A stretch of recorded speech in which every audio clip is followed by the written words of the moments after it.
तंबाखूमुक्त व आरोग्यदायी मुले हे देशाचं भवितव्य असून नव्या पिढीला व्यसनापासून दूर ठेवण्यासाठी आपण सर्वांनी एकत्र यावं असं आवाहन जिल्हाधिकारी कुमार आशीर्वाद यांनी केलं आहे।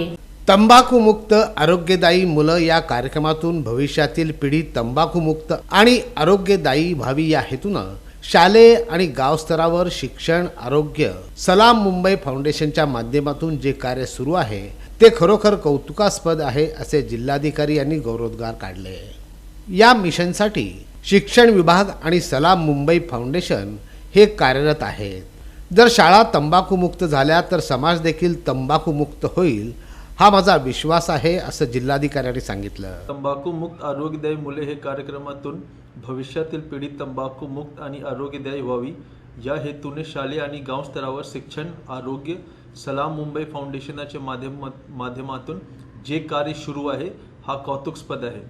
मुले तंबाखूजन्य पदार्थांपासून दूर राहावीत आणि त्यांनी आरोग्य संपन्न जीवन जगावे यासाठी शिक्षण विभाग आणि सलाम मुंबई फाउंडेशन शालेय स्तरावर कार्यरत आहेत। समाज तंबाखूमुक्त करण्यासाठी शाळा हे एक प्रवेशद्वार आहे।